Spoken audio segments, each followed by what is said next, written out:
तो पिछले एपिसोड में हमने देखा कि कैप्टन टाई किसी तरह से बाइशन को पहचानता था, जिसकी वजह से वो बाइशन को यहाँ से जाने के लिए कहता है। और बाइशन भी ऑलरेडी बहुत ज्यादा डरा हुआ लग रहा था, क्योंकि शायद वो कैप्टन टाइचू की रियल पावर्स के बारे में जानता था। इसलिए वो अपने साथियों से कहते हैं कि मैं तुम लोगों के साथ यहाँ नहीं मरना चाहता, बल्कि मैं यहाँ से जा रहा हूँ। जो सुनकर वहाँ पर मौजूद सारे लोग उस पर भड़क गए थे, लेकिन ज़ियावियन उससे कहता है कि ठीक है, तुम यहाँ से जा सकते हो। जिसके बाद हम देखते कि बाइशन वहाँ से चला गया था। अब यहाँ आगे की वीडियो शुरू करने से पहले मैं आप लोगों से एक रिक्वेस्ट करना चाहता हूँ। वैसे मैं नॉर्मली तो नहीं कहता, पर आप में से बहुत सारे लोगों ने अभी तक मेरा चैनल सब्सक्राइब नहीं किया। लेकिन दोस्तों, अगर आप लोगों को मेरी वीडियो अच्छी लगती है तो चैनल को सब्सक्राइब कर लो और साथ ही साथ बेल आइकन को भी प्रेस कर देना, ताकि मेरी हर न्यू वीडियोस की नोटिफिकेशन सबसे पहले आप लोगों को मिल सके। तो नेक्स्ट एपिसोड बिल्कुल बाइशन के जाने से शुरू होता है, जहाँ पर हम देखते हैं कि लू हाउस ज़ियावियन से कहता है कि तुम लोग पहले ही काफी ज्यादा कमजोर थे। तुम लोगों का तो वैसे भी कैप्टन टाई जीतना काफी ज्यादा मुश्किल दिखाई दे रहा था, लेकिन अब तो तुम लोगों का एक टीम मेंबर भी चला गया, तो मुझे नहीं लगता कि तुम लोग अकेले इस तरह से जीत पाओगे। पर चलो जो भी हो, मैं तुम लोगों को बेस्ट ऑफ लक कहता हूँ। जिसके बाद हम देखते हैं कि लू हाउ अपने साथियों को लेकर वहाँ से फौरन ही चला गया था। यहाँ ज़ियावियन नोट करता है कि उसके सारे जूनियर डेसिबल्स काफी ज्यादा घबराए हुए और डरे हुए लग रहे थे, जिस पर वो उन सब की तरफ मुड़कर कहता है कि तुम लोगों को डरना नहीं चाहिए। मैंने तुम सब लोगों को एक साथ इकट्ठा किया और साथ ही साथ मैंने तुम लोगों से वादा भी किया था कि मैं तुम सब लोगों को इस जंगल से बाहर लेकर जाऊंगा,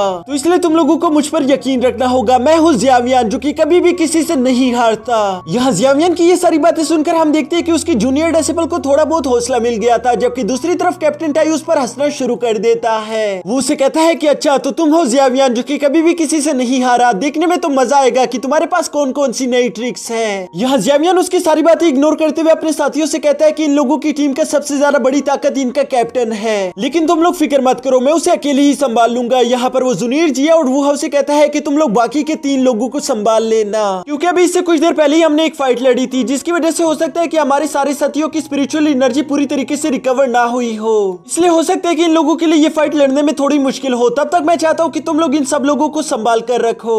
जैसे इन लोगों में से कोई रिकवर होता है, वो भी तुम लोगों की मदद करने के लिए आ जाएगा। जिसके बाद हम देखते हैं कि वहाँ पर मौजूद सारे जूनियर्स काफी ज्यादा मोटिवेटेड हो गए थे। वो ज़ियावियन से कहते हैं कि आप फिक्र मत करो, हम आपके साथ कंधे से कंधा मिलाकर फाइट करने के लिए पूरी तरह से तैयार खड़े हैं। यहाँ पर इन लोगों की ऐसी बातें सुनकर कैप्टन टाई कहता है कि अगर तुम लोगों की ये बकवास खत्म हो गई तो क्यों न इस जंग को शुरू किया जाए। जो सुनते साथ ही हम देखते हैं कि यहाँ पर इन दोनों टीम्स ने आगे बढ़ते हुए एक दूसरे पर हमला करना शुरू कर दिया था, जबकि यहाँ पर कैप्टन टाई और ज़ियावियन भी एक दूसरे के सामने आकर खड़े हो जाते हैं। जिसके साथ ही हम देखते हैं कि कैप्टन टाई ने बहुत ही तेजी के साथ आगे बढ़ते हुए अपने फायर पंचेस का इस्तेमाल करके ज़ियावियन पर अटैक करना शुरू कर दिया था। यहाँ ज़ियावियन काफी ज्यादा मुश्किल के साथ पीछे हटते हुए उसके सारे फायर पंचेस को डॉच कर लेता है, लेकिन साथ ही उसे यहाँ पर एक बात समझ आ चुकी थी कि कैप्टन टाई की फिजिकल स्ट्रेंथ काफी ज्यादा खतरनाक है, तो इसलिए मुझे कोशिश करनी होगी कि वो मुझे पकड़ ना पाए। जबकि दूसरी तरफ कैप्टन टाई ज़ियावियन से कहता है कि मानना पड़ेगा कि तुम्हारी रफ्तार काबिले तारीफ है, तुम काफी अच्छी तरीके से मूव करते हो, लेकिन साथ ही साथ तुम्हारी किस्मत बहुत ज्यादा खराब है, क्योंकि आज तुम्हारी फाइट मुझसे हो रही है। जिसके बाद हम देखते हैं कि उसने आगे बढ़ते हुए दोबारा से ज़ियावियन पर हमला करना शुरू कर दिया था। ये देखकर ज़ियावियन अपनी डोकी पावर्स को रिलीज करते हुए आगे बढ़ना शुरू कर देता है, जहाँ रास्ते में हम देखते हैं कि उसने अपनी हैवी सोर्ड को कैप्टन टाई पर थ्रो कर दिया था, लेकिन कैप्टन टाई नीचे झुकते हुए उसकी सोर्ड को डॉच कर लेते हैं। जिस मौके का फायदा उठाकर हम देखते हैं कि ज़ियावियन ने उन पर एक फायर अटैक कर दिया था। इस फायर अटैक से बचने के लिए कैप्टन टाई जैसे ही पीछे हटते तभी अचानक हम देखते हैं कि ज़ियावियन अपनी सकिंग पाम टेक्निक का इस्तेमाल करके अपनी सोर्ड को वापस बुला लेता है।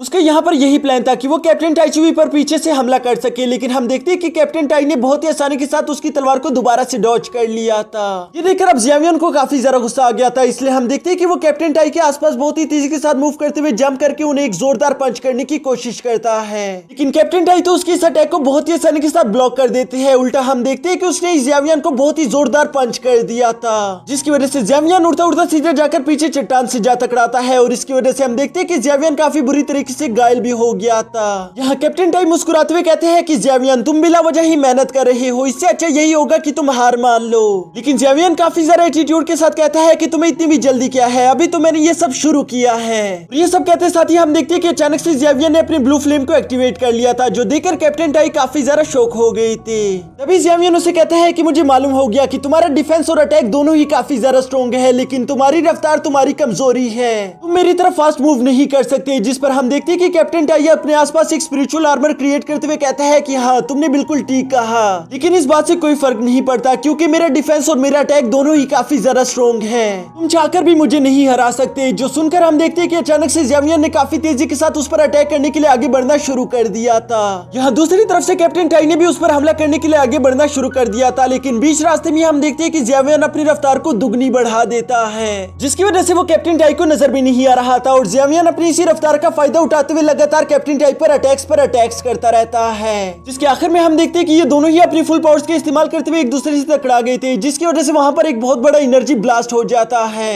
इस एनर्जी ब्लास्ट के प्रेशर से हम देखते हैं कि ज़ेवियन उड़ता हुआ काफी ज्यादा दूर जा गिरा था, जिस पर कैप्टन टाई मुस्कुराते हुए कहता है कि देख लो, मैंने कहा था ना कि मेरा डिफेंस काफी ज्यादा स्ट्रॉन्ग है। लेकिन यहाँ पर वो जैसे ही अपने आर्मर को देखता है, उसके आर्मर में क्रैक्स पड़ चुके थे, जिसे देखकर वो काफी ज्यादा घबरा गया था। जबकि दूसरी तरफ हम देखते हैं कि ज़ेवियन ये देखकर काफी ज्यादा खुश हो जाता है और साथ ही हम देखते हैं कि ज़ेवियन उस पर एक और अटैक करने के लिए अपनी फुल एनर्जी का इस्तेमाल करते हुए आगे बढ़ना शुरू कर देता है, जिसके साथ ही हमारा ये एपिसोड भी यहीं पर खत्म हो जाता है।